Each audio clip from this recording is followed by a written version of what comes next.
April 17, 1944. In the fog-shrouded forests of the Ardennes, Staff Sergeant Marcus Wilson hunched over his SCR-284 radio set, fingers tapping methodically as German artillery exploded in the distance. The 24-year-old radio operator from Haarlem believed his 92nd Infantry Division's communications were secure, protected by the latest Signal Corps encryption protocols that would keep their movements hidden from enemy intelligence. He could not have imagined that within hours, his unorthodox decision would save hundreds of lives and forever change how the U.S. Army approached battlefield communications. Before we dive into this story, drop a quick hi in the comments and tell me where you're watching from. It really helps support the channel. This is the remarkable tale of how one man's desperate improvisation exposed critical vulnerabilities in Allied communication systems and revealed how innovation often comes from the most unexpected sources. The early morning air bit at Wilson's exposed face as he finished his third consecutive shift. The 92nd Infantry Division, nicknamed the Buffalo Soldiers, one of the only African-American combat units in the segregated U.S. Army, had pushed through Belgium with surprising speed. Their position near the town of Houffalize put them at a strategic crossroads that German High Command desperately needed to recapture to slow the Allied advance toward the Rhine. "Another hour and Lieutenant Parker takes over," Wilson mumbled to himself, rubbing bloodshot eyes. He had been awake for nearly 30 hours straight, maintaining communications between headquarters and the forward companies scattered through the dense forest. His fingers, stiff with cold, methodically operated the radio set's dials and switches. Despite his exhaustion, he maintained perfect form. His instructors at Camp Crowder would have been proud. The radio crackled. "Buffalo 6 to Outpost 3, come in." The voice belonged to Captain Thomas Harrington, commanding officer of B Company. "Outpost 3 receiving, sir," Wilson responded, his deep voice steady despite his fatigue. "Status report on German movement in your sector?" Harrington asked. Wilson consulted his notes. "No visual confirmation in the last 4 hours, sir. Reconnaissance reports suggest minimal activity, 2 clicks east of our position." "Understood. We're sending a supply convoy your way at Aero 600. Make sure the route is clear. Buffalo 6 out." Wilson acknowledged and made a notation in his log. The supply convoy was critical. His unit had been running dangerously low on ammunition and medical supplies for the past 2 days. He glanced at his watch. So for 30 hours.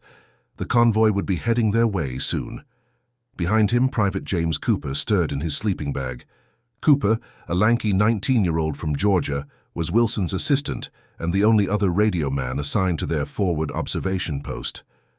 "Morning already?" Cooper groaned, his voice thick with sleep. "Not yet," Wilson replied, "but we've got a supply convoy coming in at 600. Better get some coffee going." Cooper nodded and fumbled for his boots. "How long you been up, Sarge?" "Too long," Wilson admitted, stretching his arms over his head. His shoulders cracked audibly. "Lieutenant Parker should be here in an hour to relieve me." Cooper moved to the small portable stove in the corner of their makeshift communications bunker. A shallow foxhole, reinforced with pine logs and covered with a camouflage tarp. The underground space was cramped, but offered protection from both the elements and potential enemy fire. The radio equipment occupied most of the available space, leaving just enough room for 2 men to work and rest in alternating shifts. As Cooper prepared coffee, Wilson continued monitoring radio traffic. The standard procedure was to use the day's encryption codebook for all communications, a system of substitution ciphers that changed daily to prevent German intelligence from intercepting and understanding Allied transmissions. Wilson frowned as he listened to scattered transmissions from other units. Something felt off, but he couldn't quite place what was bothering him. Years on the streets of Haarlem had given him a sixth sense for trouble, an intuition that had saved his life more than once during the European campaign. "You hear that?" he asked Cooper suddenly. Cooper paused, the pot of water in his hands. "Hear what?" Wilson held up a hand for silence, concentrating on the faint sounds coming through his headset. Through the static and routine communications, he detected something unusual, a pattern of German transmissions that seemed to be increasing in frequency. "German radio traffic is picking up," Wilson explained. "More than usual for this time of night." Cooper shrugged. "Maybe they're just chatty tonight." Wilson wasn't convinced. He began taking notes, tracking the frequency and pattern of the German transmissions. As a radio operator, he had been trained not just to send and receive messages, but also to monitor enemy communications. While he couldn't speak German, he could recognize certain patterns and tones that might indicate increased enemy activity. At 0500 hours, Wilson was still tracking the German transmissions when something peculiar caught his attention. A transmission in English, using American slang, yet something about it didn't sound right. Buffalo 9 to Outpost 7, convoy departing now. ETA your position 0615, confirm receipt. Wilson frowned. There was no Outpost 7 in their sector, and Buffalo 9 wasn't a call sign assigned to any unit in their division. Moreover, the accent was almost too perfect, too formal in its pronunciation of certain words. He switched channels quickly. Buffalo 6, this is Outpost 3. Urgent communication over. Captain Harrington's voice came back almost immediately. This is Buffalo 6. Go ahead, Outpost 3. Sir, I'm picking up suspicious transmissions. Someone using our frequencies and call sign protocols, but the designations are incorrect. There was a pause before Harrington responded. Are you suggesting German interception? Yes, sir, and more concerning. They're communicating in English using our protocols, but with incorrect call signs. I believe they may have broken our daily cipher. The implications were severe. If the Germans had indeed broken their encryption, all communications across the division were compromised. The scheduled supply convoy could be heading straight into an ambush. Hold for command, Harrington said, his voice tense. Minutes later, a new voice came on the line, the measured tones of Colonel Walter Jefferson, the division's executive officer. Outpost 3, this is Buffalo Actual. Explain your assessment. Wilson detailed his observations, explaining the patterns he'd noticed and the suspicious English-language transmission. Your recommendation, Staff Sergeant? Jefferson asked when Wilson finished. Wilson hesitated only briefly. Sir, we need to switch encryption immediately and warn the convoy. But if the Germans have today's codebook, they'll likely have tomorrow's as well. Understood, stand by. The line went silent, and Wilson exchanged worried glances with Cooper, who had been listening to the exchange. What happens if they've broken all our codes? Cooper asked quietly. Wilson shook his head. Then we're in serious trouble. Colonel Jefferson came back on the line 5 minutes later. Outpost 3, we've attempted to contact the convoy, but they're maintaining radio silence as per protocol until they reach the first checkpoint. We need to warn them before they enter the potential ambush zone. Yes, sir, Wilson acknowledged. Here's the situation. Division Intelligence believes our last 3 codebooks may be compromised. We're implementing Emergency Protocol Alpha 7. All units will revert to the backup encryption manual. But the convoy won't know about this change until they break radio silence at the checkpoint, which will be too late. Wilson's mind raced. The backup encryption manual was stored at division headquarters and at each company command post, but not with the mobile convoy. Sir, Wilson said slowly, what if we use something the Germans couldn't possibly have in their codebooks? Explain, Staff Sergeant. Wilson took a deep breath. Sir, I grew up in Harlem. We had ways of talking that outsiders couldn't understand. Slang, rhythm patterns, cultural references. The Germans might know English, but they won't understand Harlem jive talk from the 1930s. There was a long pause. Wilson could almost hear the colonel's skepticism through the static. You're suggesting we abandon encryption protocols in favor of slang? Not abandon, sir, supplement. We use the standard call signs, but overlay the messages with cultural vernacular that only Americans, specifically Americans familiar with black urban culture, would understand. Another pause. You realize what you're proposing goes against every communication protocol in the manual? Yes, sir. But if the Germans have our code books, the manual won't help us anyway. Cooper stared at Wilson as if he'd lost his mind. Even Wilson had to admit his suggestion was unorthodox at best, insubordinate at worst. But desperate times called for desperate measures. Finally, Jefferson spoke. You have authorization to attempt contact with the convoy using your alternative method, but maintain enough standard protocol that they'll recognize it as a legitimate transmission. Understood, sir, thank you. As Wilson adjusted his radio to the convoy's frequency, Cooper leaned in. "You really think this will work, using jive talk to outfox the Germans?" Wilson shrugged. "It's either this or watch our boys drive straight into an ambush." He took a moment to collect his thoughts, then pressed the transmit button. "Attention supply train, this is Outpost 3 with an urgent message. The cool cats at the crossroads are hep to your jive. The main stem is crawling with squares looking to put on the Ritz. Detour through the cellar and don't flip your wig, savvy?" Cooper suppressed a laugh. "What the hell does that even mean?" Wilson grinned. "It means the Germans know about the convoy, the main road is full of enemies waiting to attack, and they should take the valley route instead." They waited in tense silence. If the convoy didn't understand or simply ignored the transmission as nonsense, dozens of men and critical supplies would be lost. After what seemed like an eternity, the radio crackled to life. "Outpost 3, this is supply train. Message received. We're hip to your groove, taking the cellar route. Solid, Daddy-O." The voice belonged to Lieutenant Samuel Davis, a fellow New Yorker whom Wilson had met during training. Wilson let out a breath he hadn't realized he was holding. "They got it," he said to Cooper. "They're taking the Valley Road instead." "I'll be damned," Cooper muttered. Harlem just saved our bacon. What neither man knew at that moment was that German intelligence operators had indeed intercepted the transmission and were completely baffled by it.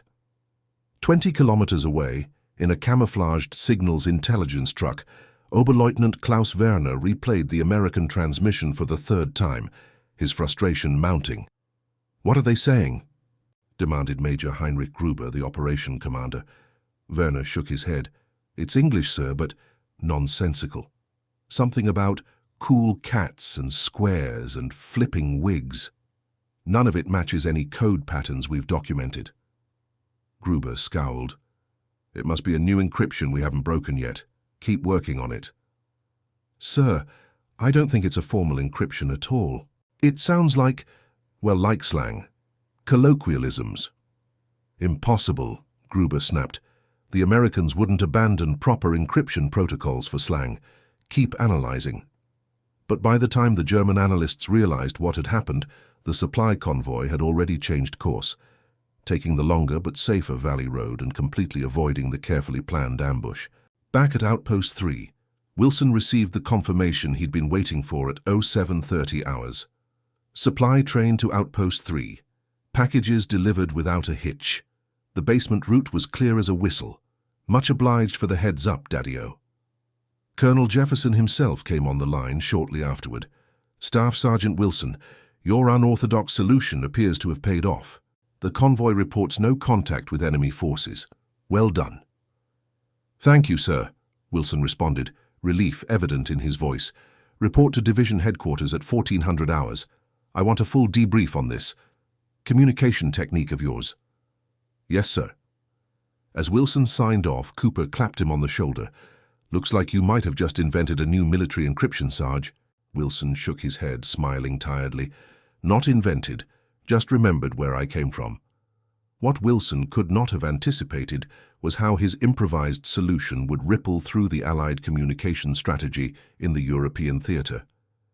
By the afternoon, he found himself explaining the concepts of urban black vernacular to a room full of white officers at division headquarters, most of whom had never set foot in Harlem or any predominantly black neighborhood. "The key, gentlemen," Wilson explained, standing stiffly at attention before a semicircle of officers, "is that this isn't just about substituting words. It's about cultural context, rhythm patterns and shared experiences that aren't documented in any German textbook on the English language." Colonel Jefferson nodded thoughtfully.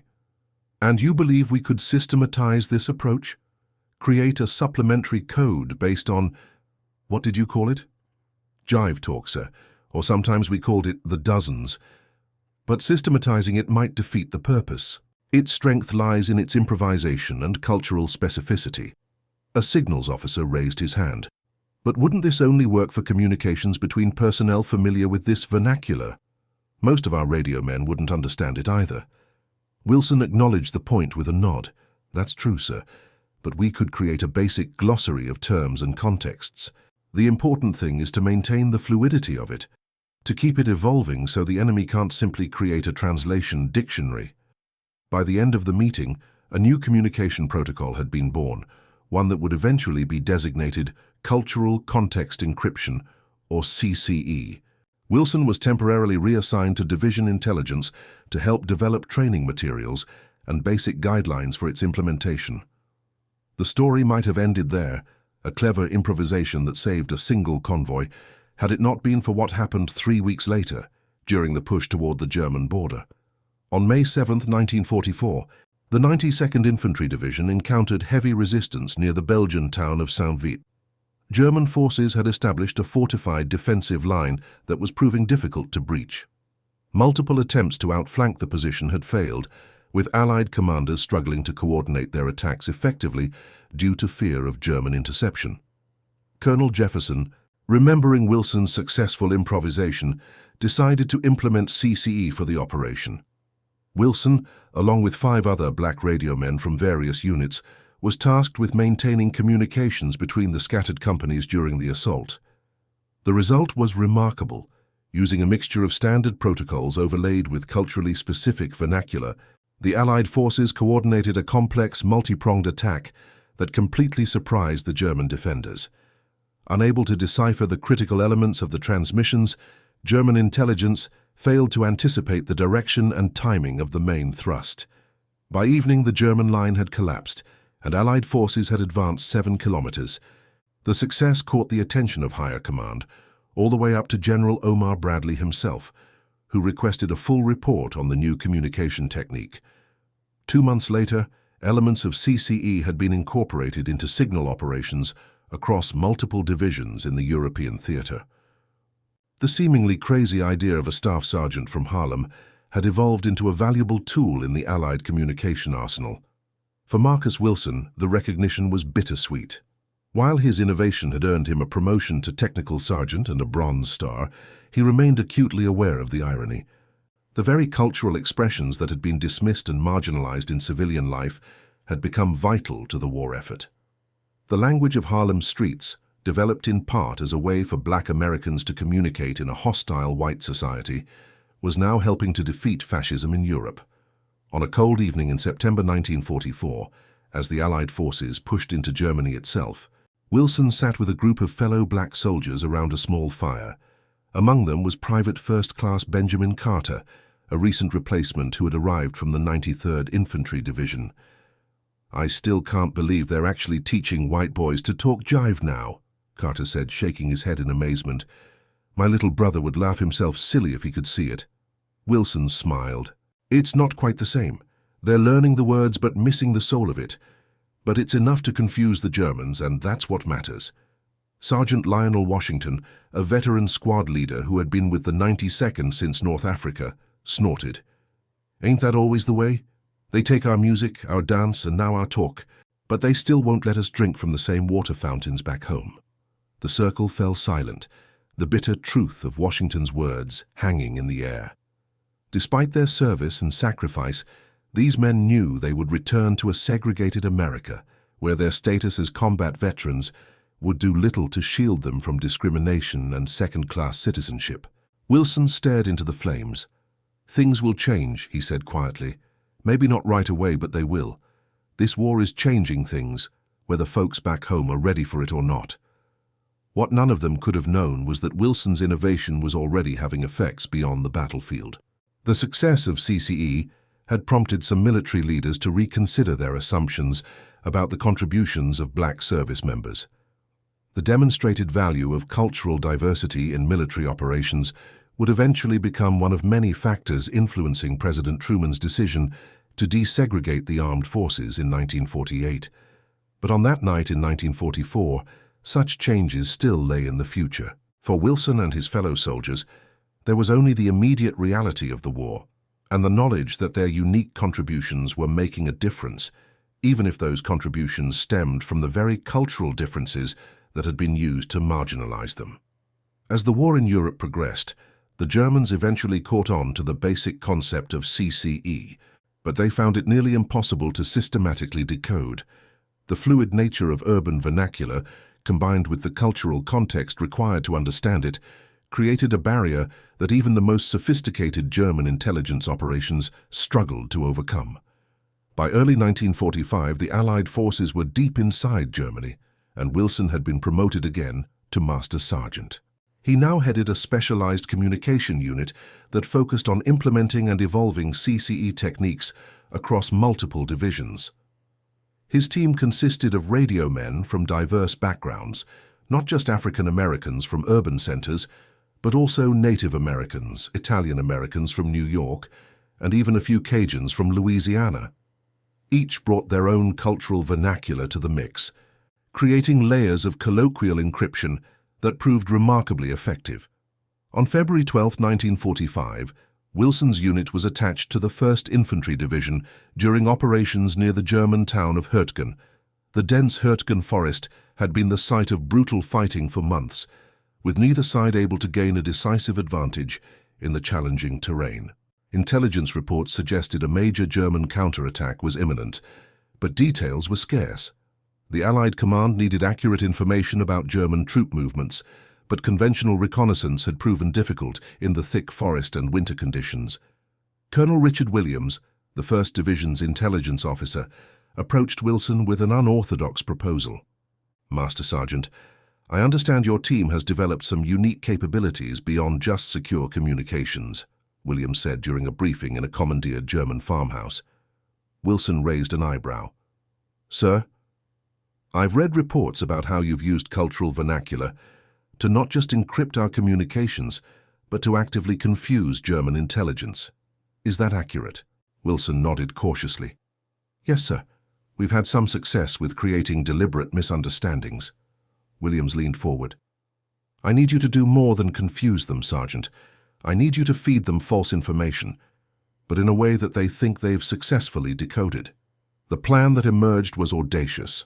Wilson's team would broadcast seemingly encrypted communications that, when decoded using standard German methods, would reveal carefully crafted misinformation about Allied troop deployments and attack plans. However, the real messages would be embedded in the cultural vernacular overlaid on these transmissions, messages that would be clear to Allied radiomen trained in CCE but incomprehensible to German intelligence. "It's like a double bluff," Wilson explained to his team later that day. "They think they're breaking our code, but they're only getting the information we want them to have." Private Manuel Rodriguez, a radio man from Spanish Harlem, grinned. "So we're not just talking jive to hide our messages, we're talking jive to feed them bullshit, while our real messages hide in plain sight?" "Exactly," Wilson confirmed. "The fake information needs to be believable enough that they act on it, but not so obvious that they suspect a trap." For the next 3 days, Wilson's team executed the plan with precision. They broadcast detailed information about a supposed major Allied attack from the north, including specific unit designations, timing, and artillery support. The information was encrypted in a way that German intelligence could decode with their existing knowledge of Allied protocols. Simultaneously, the real Allied plans, for a multi-pronged advance from the east and south, were communicated using CCE layered over these same transmissions. To the trained ear of an Allied radio man, familiar with the cultural context, the true meaning was clear. To German intelligence, it was just background noise. The result exceeded even Colonel Williams' expectations. German forces redeployed significant resources to counter the fictional northern attack, leaving their eastern and southern flanks vulnerable. When the actual Allied assault began on February 15th, it met far less resistance than anticipated, allowing for rapid advances and the capture of several key strategic positions. By February 17th, the German line had collapsed entirely, and Allied forces had pushed forward nearly 15 kilometers, a significant gain in the difficult forest terrain. The operation was hailed as a major success, and Wilson's communication deception played a crucial role. In the after-action report, Colonel Williams wrote, "The innovative communication strategies employed by Master Sergeant Wilson's unit proved decisive. By exploiting cultural and linguistic differences that the enemy could not readily understand or adapt to, we achieved both tactical surprise and strategic advantage." This approach represents a significant evolution in military deception operations and warrants further development and implementation. For Wilson, the success was professional validation of what he had known instinctively all along, that the cultural expressions born from marginalization and necessity had intrinsic value that went far beyond mere entertainment or curiosity. The language of Harlem, developed in part as a means of community cohesion in the face of discrimination, had become a weapon against tyranny on the world stage. As winter gave way to spring in 1945, the Allied advance accelerated. Wilson's communication techniques continued to evolve, incorporating elements from more diverse cultural backgrounds as additional radio men joined his specialized unit. The Germans, despite their best efforts, never fully cracked the system, particularly as it began to incorporate Native American language elements from Navajo and Comanche radio men. On April 11, 1945, as Allied forces closed in on Berlin, Wilson received orders to report to SHAEF, Supreme Headquarters Allied Expeditionary Force in Reims, France. The request came directly from General Eisenhower's staff, leaving Wilson both honored and anxious. "What do you think they want with me?" he asked Technical Sergeant James Cooper, who had been promoted and transferred to Wilson's special unit months earlier. Cooper shrugged. "Maybe the general wants jive lessons," he joked, then grew serious. "Whatever it is, it's recognition, Sarge. You've earned it." 2 days later, Wilson found himself standing at attention in a conference room at SHAEF, facing not just military intelligence officers, but also civilian communications specialists and cryptographers. Among them was a familiar face, Colonel Jefferson, now promoted to Brigadier General, who had given Wilson permission for his original unorthodox transmission nearly a year earlier. "At ease, Master Sergeant," said Major General Harold Thompson, the head of SHAEF Intelligence. "I believe you know why you're here." "Not exactly, sir," Wilson admitted. Thompson gestured to the stack of reports on the table. "Your cultural context encryption techniques have proven remarkably effective. So effective, in fact, that we're evaluating their potential applications beyond the current conflict." Wilson blinked in surprise. "Beyond the war, sir?" "The world is changing, Master Sergeant," Thompson continued. "Our relationship with the Soviet Union is complicated. We anticipate that communication security will remain a critical priority in the years to come." For the next 2 hours, Wilson explained the fundamental concepts of CCE to the assembled experts, emphasizing that its strength lay not in mathematical complexity, but in cultural specificity. "The key insight," Wilson explained, "is that true security comes not just from substitution ciphers or encryption algorithms, but from cultural context that can't be easily replicated or learned. A German intelligence officer might learn to speak perfect English from a textbook, but he won't understand the significance of saying someone is flying high as a Georgia pine unless he spent time in certain communities in the American South." Dr. Eleanor Ridgway, a civilian cryptographer from MIT, leaned forward. "You're essentially describing a form of cultural steganography, hiding messages in plain sight within cultural expressions that only make sense to insiders." Wilson nodded. "Exactly, ma'am. And the beauty of it is that it evolves naturally.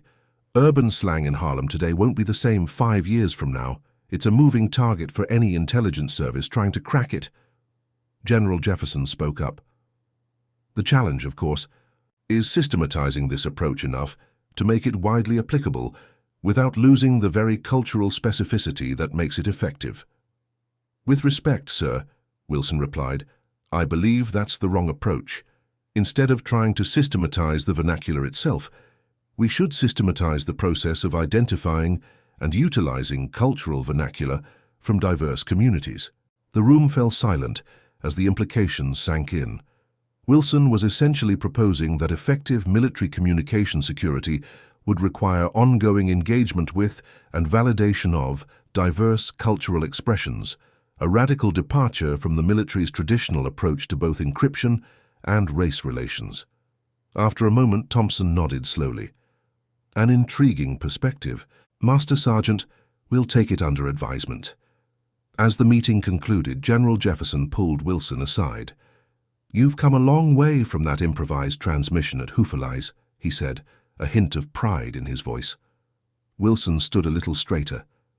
"Thank you, sir. Just trying to do my part." Jefferson studied him for a moment. You know, after the war, the Signal Corps will be looking for innovative thinkers. Officers with your kind of experience would be valuable. Wilson blinked in surprise at the implied suggestion.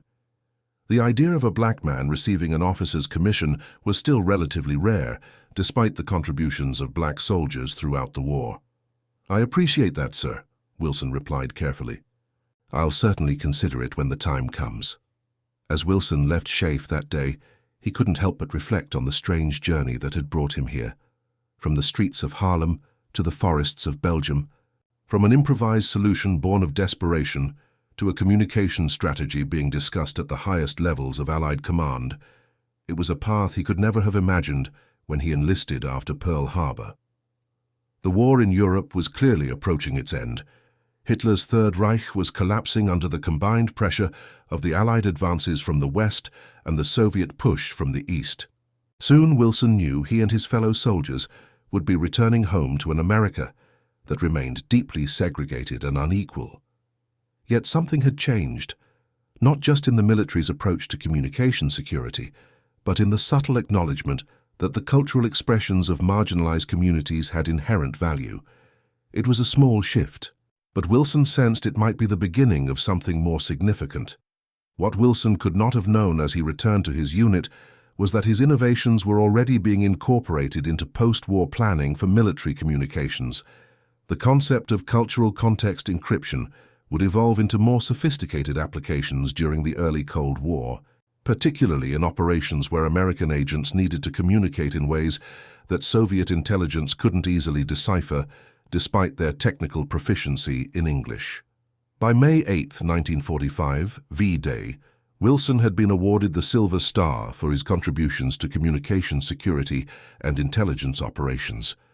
The citation made specific reference to his innovative application of cultural knowledge to overcome critical security challenges.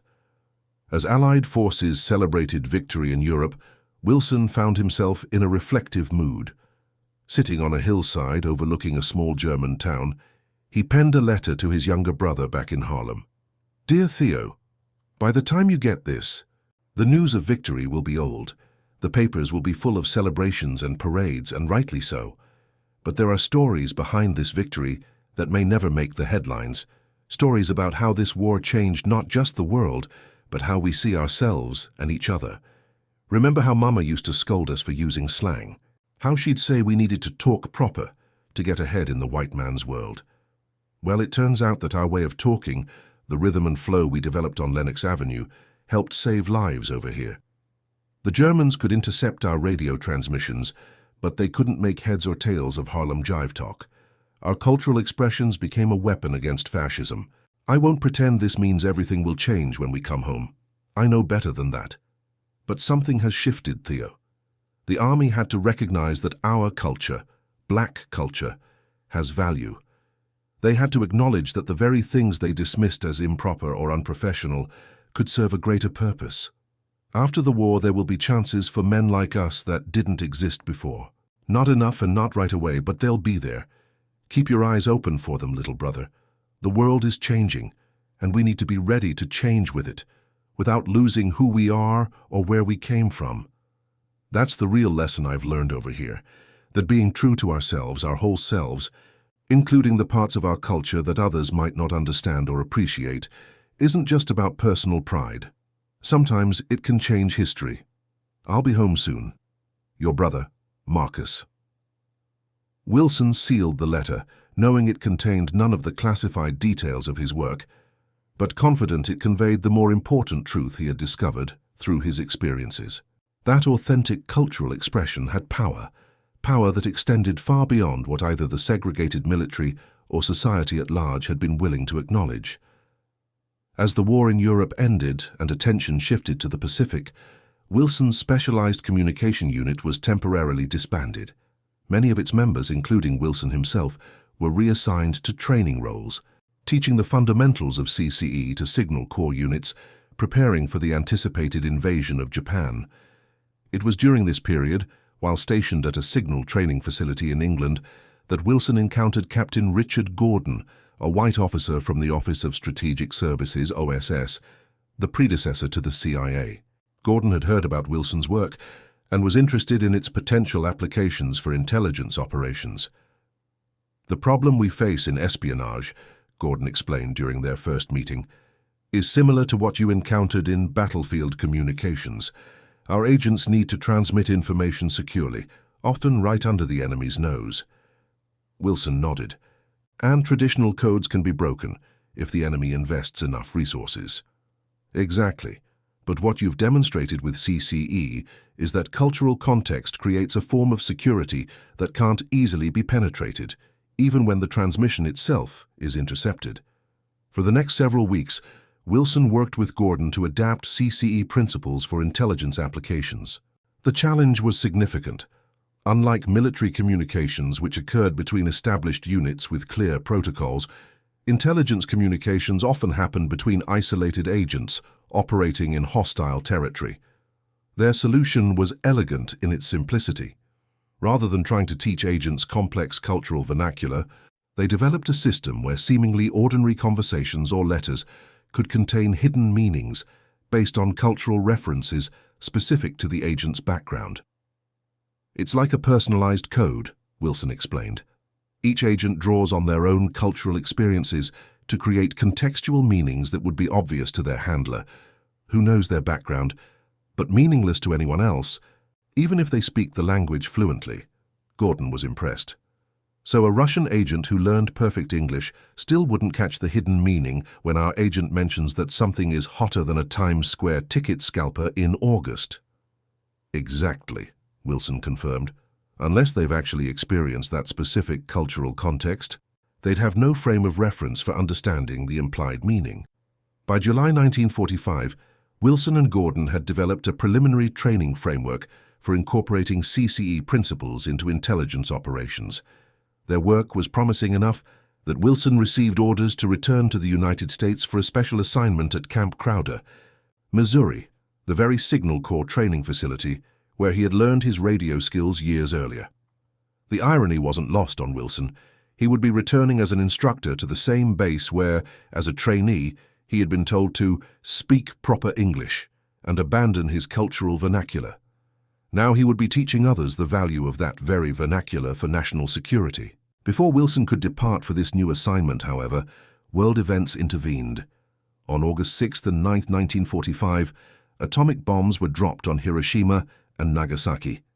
On August 15th, Japan announced its surrender, bringing World War II to an unexpected and abrupt conclusion.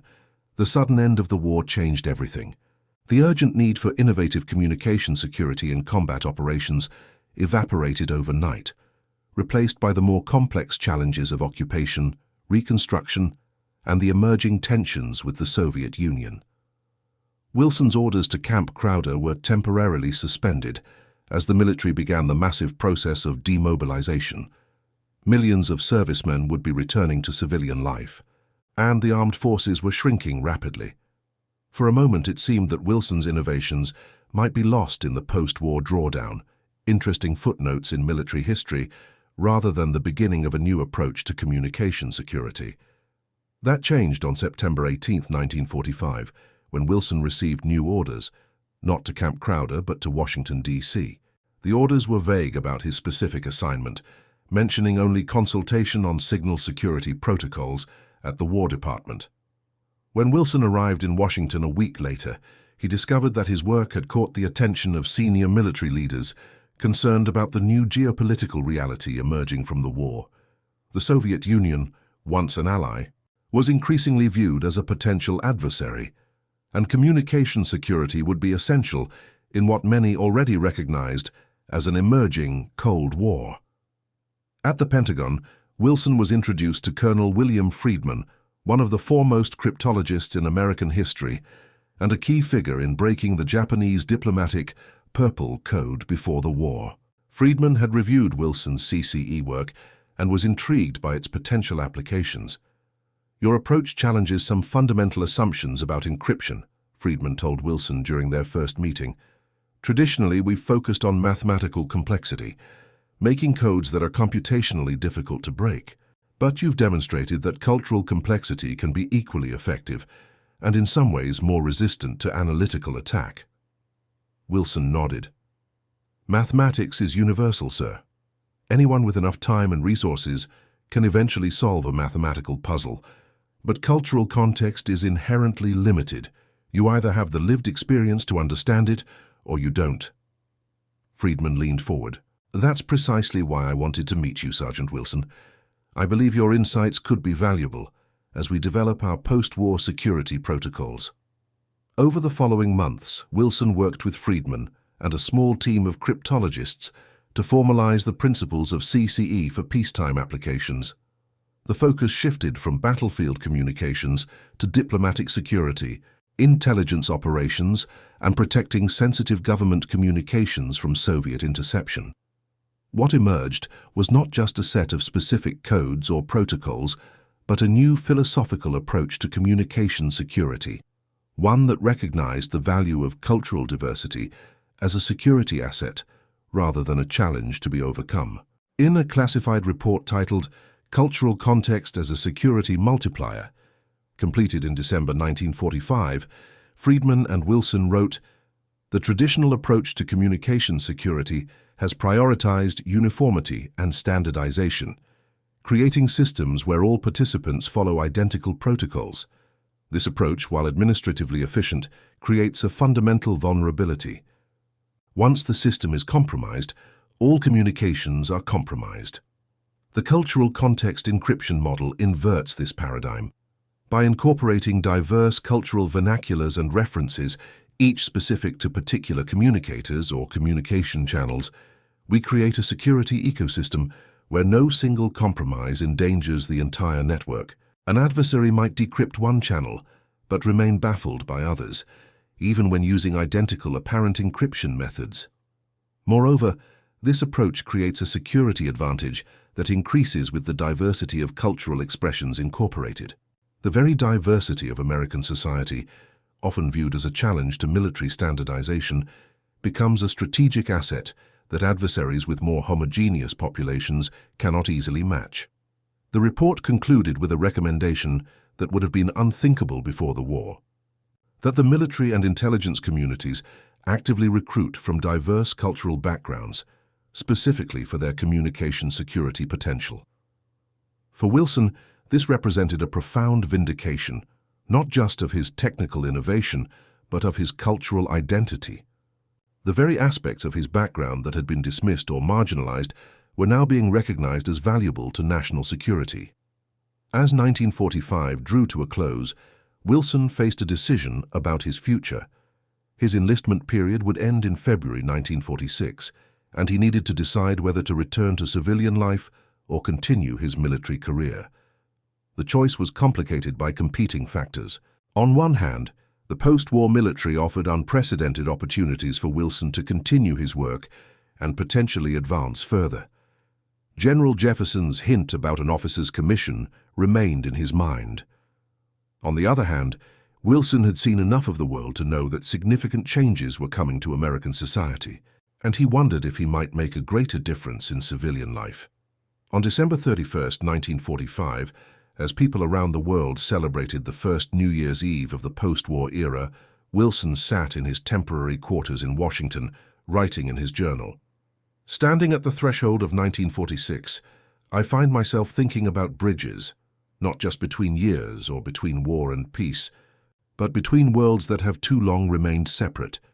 The work we've done with CCE has shown that there's strength in diversity, that the very cultural differences that have divided us can become a source of security and innovation when properly understood and valued. The question I face now is where I can best help build those bridges in the years to come. Is it here, in the changing military, where our work is already showing that diversity has strategic value?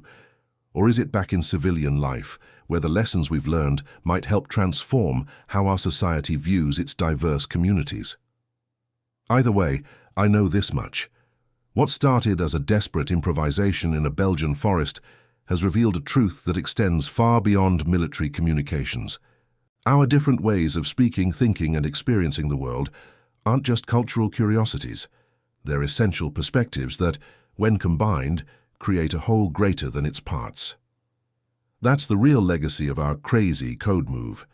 Not just that it foiled a German ambush, but that it showed how America's greatest strength lies in the very diversity that we've too often treated as a weakness. Wilson's journal entry captured the essence of what his experience had taught him, and what he hoped might become a broader understanding in post-war America. The recognition of cultural diversity as a strategic asset, rather than a problem to be solved, represented a fundamental shift in perspective, one with implications far beyond military communications.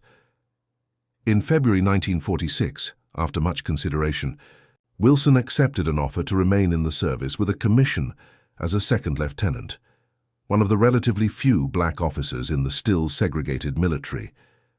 His assignment would be to the newly formed Armed Forces Security Agency, the predecessor to the National Security Agency, where he would continue developing and implementing CCE principles for the emerging Cold War era. What Wilson could not have anticipated was how his innovations would influence not just military communications, but American society more broadly in the decades to come.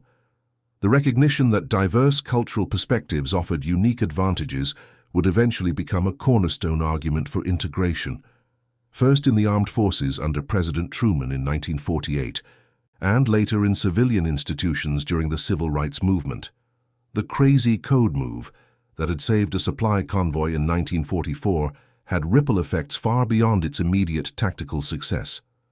It helped demonstrate that America's cultural diversity, often viewed as a challenge to be managed, was actually a unique strategic advantage in a complex and dangerous world. By the time Wilson retired as a lieutenant colonel in 1965, the military had been fully integrated for nearly 2 decades, and American society was in the midst of transformative change through the Civil Rights Movement. The principles of cultural context that he had helped pioneer had become standard elements of communications security doctrine, particularly in intelligence operations, where Soviet analysts, despite their technical prowess, struggled to penetrate the cultural nuances of American communications.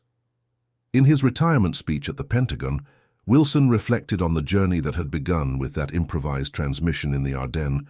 "When I used Harlem Jive Talk to warn that convoy, I wasn't thinking about changing military doctrine or advancing civil rights. I was just trying to save lives using the tools at my disposal, including the cultural language I'd grown up with. But sometimes, the most profound changes come from simple actions taken out of necessity. What we learned then, and what I hope we never forget, is that America's greatest strength has always been its diversity, the multiplicity of perspectives, experiences, and expressions that make up our national identity. When we recognize and value those differences, rather than trying to eliminate them, we become not just more equitable but more secure, more innovative, and more resilient. The Germans couldn't understand our communications not because they lacked intelligence or resources, but because they lacked the cultural context that comes from living in a diverse, dynamic society. That was true in 1944, and it remains true today as we face new challenges in a changing world. Wilson's legacy lived on long after his retirement, both in the specialized communication security techniques that evolved from CCE and in the broader recognition that diversity offers strategic advantages in complex environments.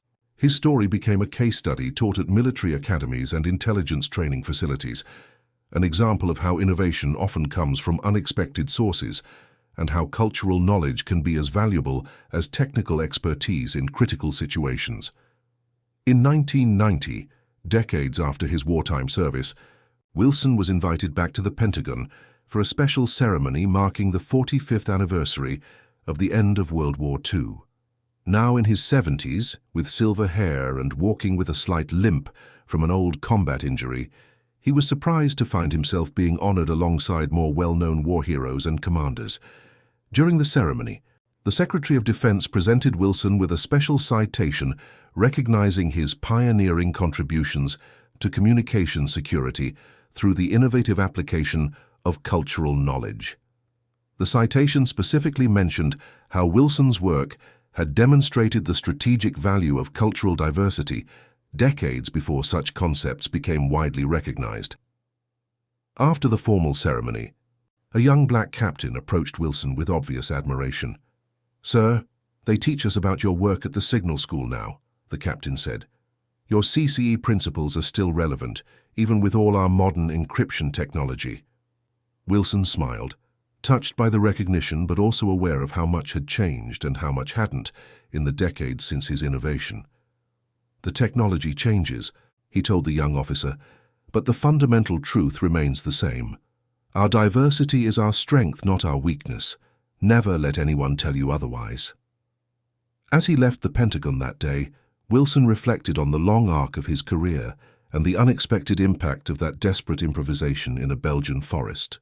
What had started as a simple attempt to save a convoy had evolved into something much more significant, a demonstration that the cultural expressions born from marginalization could become powerful tools for national security and eventually arguments for greater inclusion and recognition.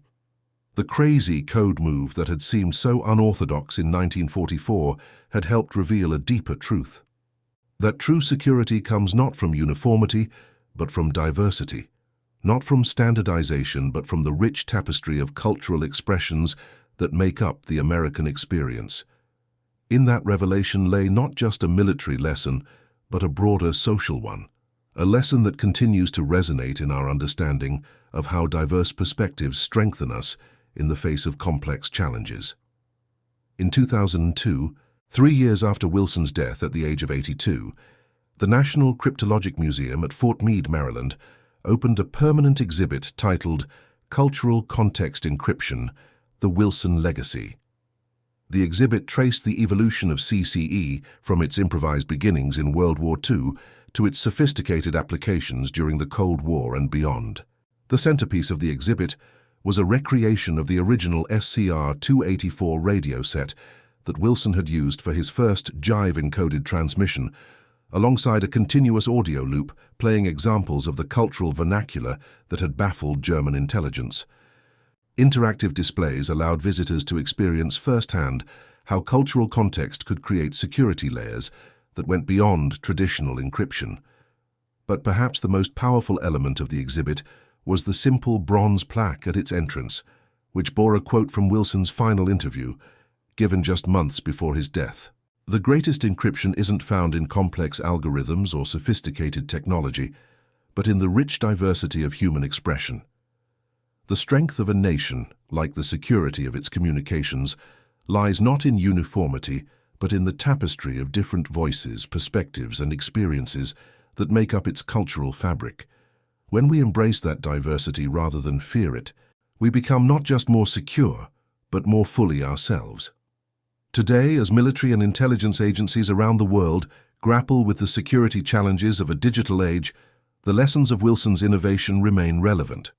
In an era where computing power can break mathematical encryption, given enough time and resources, the human element of communication security, the cultural context that machines cannot easily replicate, has taken on renewed importance. Modern CCE techniques have evolved far beyond the simple jive talk that Wilson used in that Belgian forest. They now incorporate elements from dozens of cultural contexts, creating layered security protocols that combine technological encryption with cultural steganography. These hybrid approaches have proven remarkably effective against even the most sophisticated adversaries. But beyond these technical applications, Wilson's legacy lives on in the broader recognition that diversity offers strategic advantages, that the very differences that have historically been used to divide us can become sources of strength when properly understood and valued. This insight extends beyond military communications to fields as diverse as business innovation, scientific research, and democratic governance. The story of how one black radio operator's crazy code move foiled a German ambush is more than just an interesting historical anecdote. It's a powerful reminder of how innovation often comes from the margins, from those whose different perspectives allow them to see solutions that others might miss. It's a testament to the strategic value of cultural diversity, and a challenge to the assumption that standardization always enhances security. Most of all, it's a story about how a moment of desperate improvisation, drawing on cultural knowledge born from the experience of marginalization, can ripple outward to change not just military doctrine, but our understanding of the strength that lies in our differences. As we face the complex challenges of the 21st century, the lessons of Wilson's innovation remain as relevant as ever. That our diversity is not a weakness to be overcome, but a strength to be embraced. That security comes not from uniformity, but from the rich tapestry of cultural expressions and perspectives that make up our shared humanity. In that recognition lies not just a strategy for more secure communications, but a vision for a more inclusive and resilient society. A legacy worthy of the radio operator from Harlem, who, in a moment of crisis, drew on his cultural knowledge to save lives, and in doing so, helped change how we understand the value of diversity in a complex and challenging world. And that concludes our story. If you made it this far, please share your thoughts in the comments. What part of this historical account surprised you most? Don't forget to subscribe for more untold stories from World War II, and check out the video on screen for another incredible tale from history. Until next time.